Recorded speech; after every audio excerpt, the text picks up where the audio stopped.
Halo everyone, kami dari kelompok 2 akan menjelaskan tentang proyek perencanaan kekuatan kerja. Yang pertama, proyek kekuatan kerja. Perencanaan tenaga kerja adalah proses sistematis untuk memastikan bahwa organisasi memiliki jumlah, jenis, dan keterampilan karyawan yang tepat untuk mencapai tujuannya. Ini melibatkan perkiraan kebutuhan tenaga kerja di masa depan dan mengembangkan rencana untuk memulihnya. Perencanaan tenaga kerja yang efektif dapat membantu organisasi meningkatkan produktivitas, mengurangi biaya, dan meningkatkan moral. Yang kedua, ada tujuan perencanaan kerja. Di masa depan, mengembangkan rencana untuk memenuhi kebutuhan tersebut.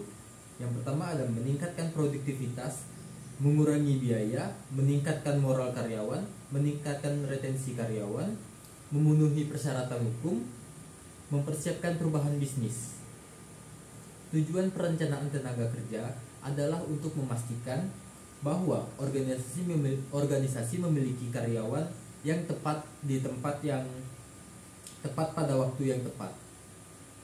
Ini melibatkan perkiraan dan mengembangkan rencana untuk memenuhinya. Perancangan tenaga kerja yang efektif dapat membantu organisasi mencapai tujuannya dengan meningkatkan produktivitas, mengurangi biaya, meningkatkan moral karyawan. Ketiga, ada proses perencanaan tenaga kerja. Analisis situasi saat ini menentukan tujuan organisasi, menilai tenaga kerja saat ini, mengidentifikasi tren pasar tenaga kerja. Yang kedua, ada perkiraan kebutuhan tenaga kerja di masa depan, mempertimbangkan pertumbuhan organisasi, dipertimbangkan perubahan teknologi, pertimbangkan perubahan ekonomi. Langkah ketiga, kembangkan rencana untuk memenuhi kebutuhan, rekrutmen dan orientasi, pelatihan dan pengembangan karyawan saat ini, program retensi karyawan. Langkah keempat yaitu pantau dan evaluasi rencana, melacak kemajuan, lakukan penyesuaian sesuai kebutuhan. Proses perancangan tenaga kerja terdiri dari 4 langkah utama. Selanjutnya akan dijelasin oleh Yang keempat ada analisis situasi saat ini. Ada 3, yaitu tujuan organisasi, tenaga kerja saat ini, dan pasar tenaga kerja. Yang kelima, perkiraan kebutuhan tenaga kerja di masa depan. Ada 3. Pertumbuhan organisasi, pertumbuhan teknologi, pertumbuhan ekonomi. Yang keenam, ada rekrutmen dan orientasi karyawan, sumber rekrutmen, iklan baris, agen rekrutmen, sekolah atau universitas, jaringan profesional, media sosial. Proses seleksi. Ada yang pertama itu lamaran dan resume, yang kedua wawancara, yang ketiga penilaian keterampilan, yang keempat ada pemeriksaan latar belakang, orientasi.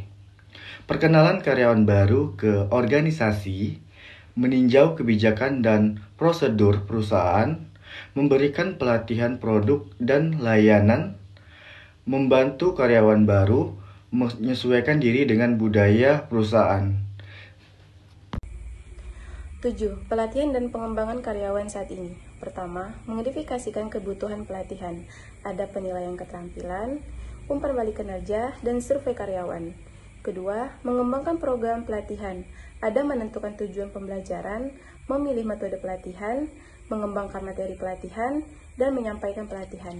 Ketiga, mengevaluasi program pelatihan, umpan balik peserta, ujian pasca pelatih, dan pengukuran kinerja.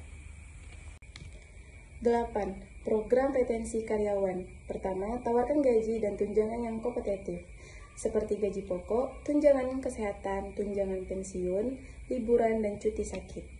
Kedua, ciptakan tempat kerja yang positif, seperti budaya perusahaan yang positif, kesempatan untuk kemajuan, keseimbangan kehidupan kerja, dan pengakuan dan penghargaan. Ketiga, ada kembangkan karyawan, seperti pelatihan dan pengembangan, peluang mentoring, dan program kepemimpinan. 9. Pantau dan evaluasi rencana. Pertama, melacak kemajuan, seperti jumlah karyawan baru yang dipekerjakan, jumlah karyawan yang dilatih, tingkat retensi karyawan. Kedua, lakukan penyesuaian sesuai kebutuhan, seperti jika kebutuhan tenaga kerja berubah, rencana harus disesuaikan. Jika program tidak efektif, mereka harus ubah. Kita akan membahas tentang studi kasus antara Tech Solution dan Riot Solution. Kedua perusahaan ini bergerak di bidang teknologi informasi dan layanan keamanan, dengan fokus dan keahlian yang sedikit berbeda namun saling tumpang tindih, membuat perusahaan ini cukup persaingannya yang signifikan. TSI atau Tech Solution Inc. adalah layanan dukungan IT untuk bisnis kecil hingga menengah, termasuk instalasi jaringan, manajemen perangkat, layanan keamanan, dan pemeliharaan komputer. Pasar mereka sendiri adalah perusahaan kecil hingga menengah di Delaware, Pennsylvania, South Jersey, dan Maryland. Pendekatan layanannya dikenal dengan Managed IT Service yang produktif, memastikan stabilitas dan keamanan data klien, serta prediksibilitas biaya IT.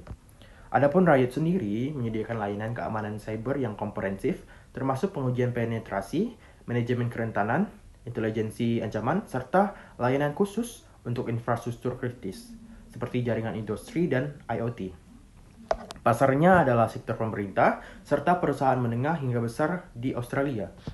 Pendekatan Riot sendiri adalah solusi keamanan yang sangat teknis dan spesifik, serta pengelolaan keamanan sistem industrial control dan operasional teknologi. Kesimpulannya, meskipun kedua perusahaan menawarkan layanan yang tumpang tindih di bidang IT dan keamanan cyber, TSI lebih fokus pada layanan IT yang komprehensif di bidang kecil hingga menengah, sementara Riot mengkhususkan diri pada layanan keamanan cyber yang mendalam untuk klien korporat dan pemerintah dengan kebutuhan khusus. Kesimpulannya, perencanaan tenaga kerja adalah proses yang penting untuk memastikan bahwa organisasi memiliki karyawan yang tepat, di tempat yang tepat, dan waktu yang tepat. Proses perencanaan tenaga kerja terdiri dari 4 langkah utama, yaitu analisis situasi saat ini, kemudian perkiraan kebutuhan tenaga kerja di masa depan, lalu kembangkan rencana untuk memenuhi kebutuhan, dan juga pantau dan evaluasi rencana. Perencanaan tenaga kerja yang efektif dapat membantu organisasi mencapai tujuannya dengan meningkatkan produk,